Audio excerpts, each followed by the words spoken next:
Alhamdulillah. Alhamdulillahilladzi hadana li hadza wa ma kunna linahtadiya laula an hadanallah.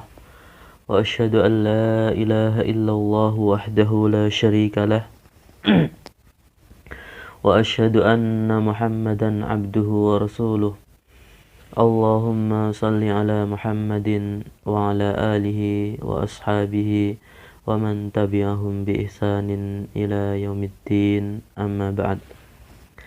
Anak-anakku sekalian yang dirahmati dan dimuliakan oleh Allah Subhanahu wa taala, serta yang Ustadz sayangi dan cintai karena Allah Subhanahu wa taala. Pelajaran yang ke-6 bisa kalian lihat di halaman 34, 3 landasan utama.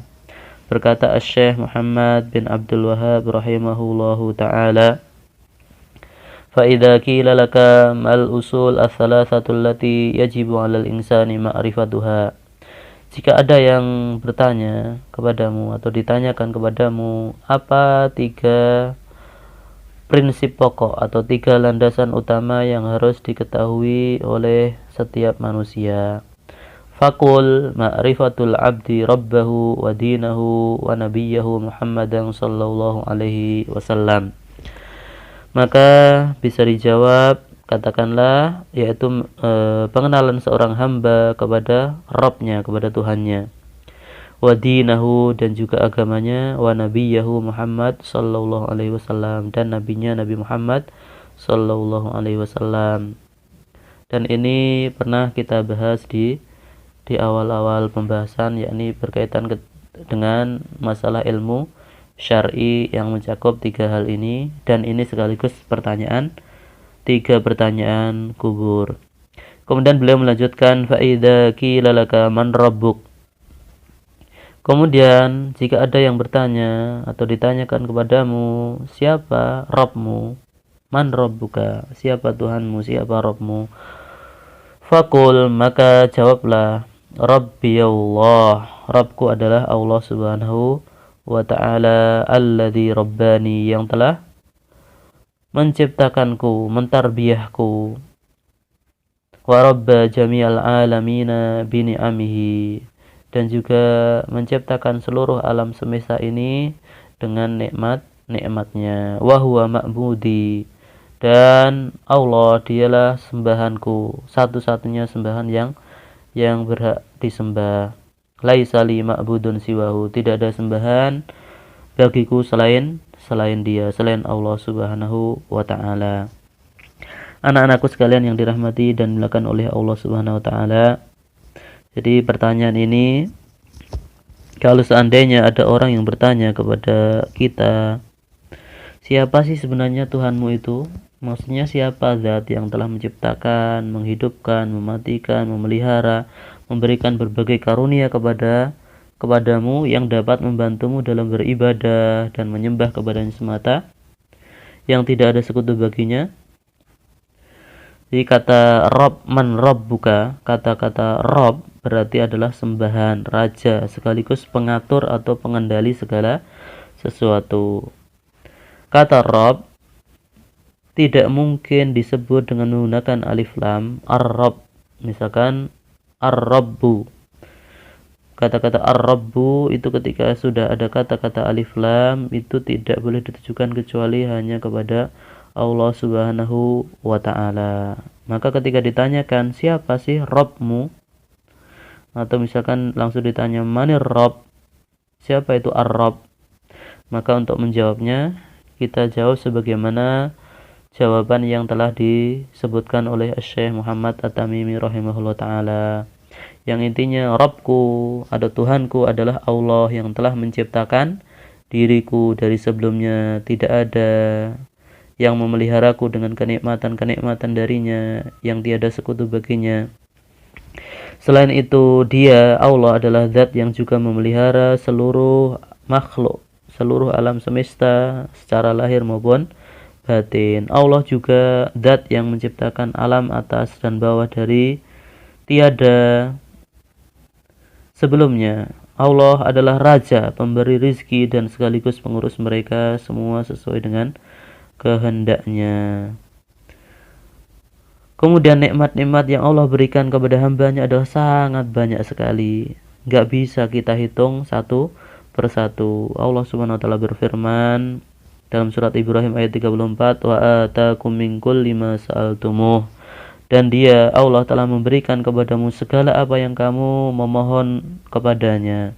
Wa in ta'uddu nikmatallahi la tuhsuha. Dan jika kamu menghitung nikmat Allah, niscaya kamu tidak akan mampu menghitungnya. Innal insana ladzalumun kafar. Sungguh manusia itu sangat zalim dan sangat mengingkari nikmat Allah Subhanahu wa taala. Maka seluruh makhluk di alam semesta ini telah diciptakan dalam kondisi mengenal penciptanya yang maha kuasa lagi maha suci.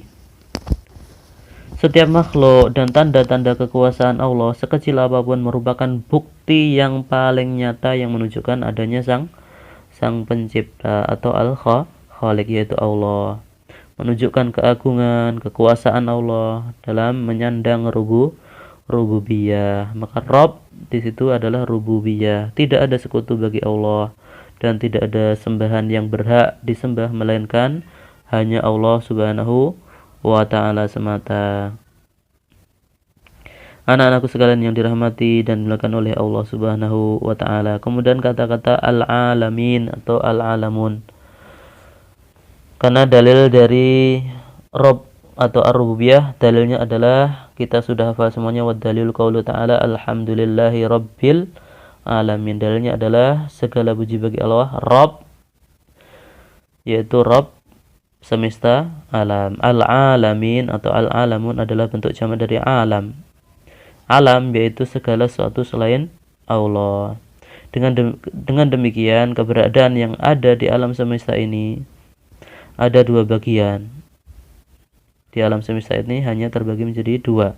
Yang satu adalah Rabb, yang satunya marbub. Rabb yang menciptakan atau al-khaliqnya, yang memelihara, yang mengatur. Adapun marbub yang dipelihara atau yang diatur. Rabb berarti Allah yang maha agung dan maha suci, sedangkan marbub berarti alam semesta ini atau seluruh makhluk ini. Kenapa mereka disebut alam? Karena alam merupakan tanda yang paling nyata dan yang paling tampak yang menunjukkan adanya pencipta atau pembuat alam semesta tersebut.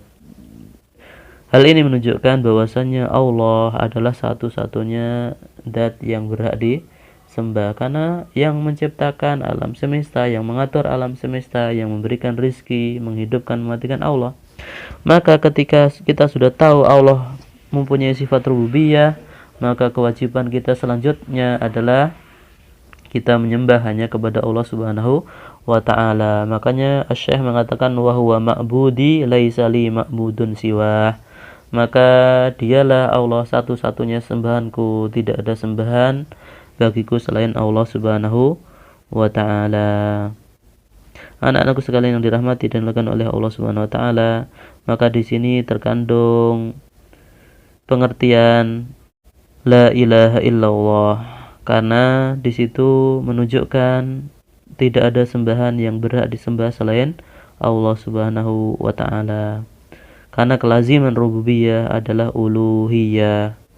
Ketika seorang sudah meyakini Allah adalah satu-satunya zat yang telah menciptakan dia, memberi rezeki dia, mengatur dia, menghidupkan, mematikan, maka kewajiban selanjutnya adalah uluhiyah, yaitu dia beribadah hanya kepada Allah Subhanahu wa ta'ala semata. Terakhir, anak-anakku sekalian dirahmati dan dimuliakan oleh Allah Subhanahu wa ta'ala, at-ta'abbud.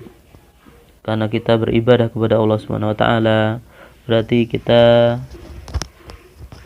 berta'abbud kepada Allah, kita bergantung kepada Allah, kepada sembahan yang maha besar dengan penuh rasa rendah diri kita dan penuh kecintaan kepada Allah. Jadi kita beribadah kepada Allah itu dengan apa? Dengan rendah diri dan penuh kecintaan. Abdul wal hub. Ya, kita beribadah kepada Allah Subhanahu wa taala dengan rasa rendah diri kita kepadanya dan penuh kecintaan kepada Allah Subhanahu wa taala.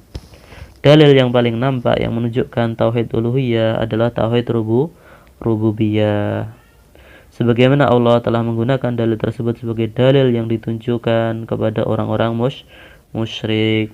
Dan ini sekaligus merupakan perintah untuk bertauhid di dalam Al-Quran pertama kali. Ya ayyuhan nasu ubudu rabbakumul ladzi khalaqakum walladzina min qablikum la'allakum tattaqun. Wahai manusia, sembahlah Tuhanmu yang telah menciptakan kamu. Sembahlah Rabbmu, sembahlah Tuhanmu yang telah menciptakan kamu, walladzina min qablikum, demikian pula yang telah menciptakan orang-orang sebelummu, la'allakum tattaqun, agar kamu bertakwa, yakni dengan menjalankan segala perintah-perintahnya dan menjauhi segala larangannya, termasuk perintah untuk menyembah ini, perintah untuk bertauhid dan menjauhi kesyirikan.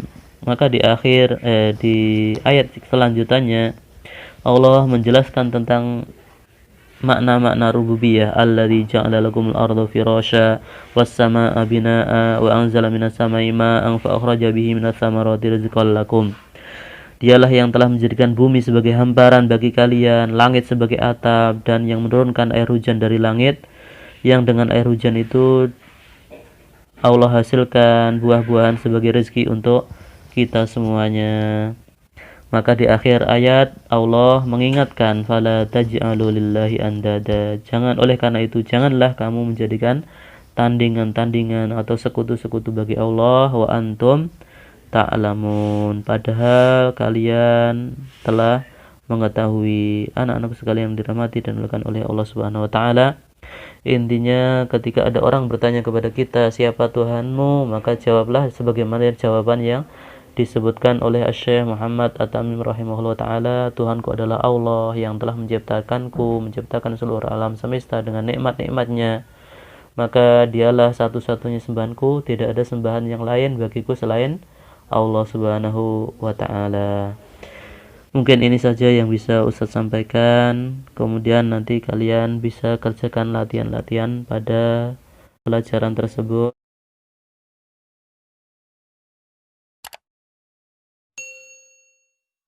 Kita tutup dengan doa kafaratul majlis.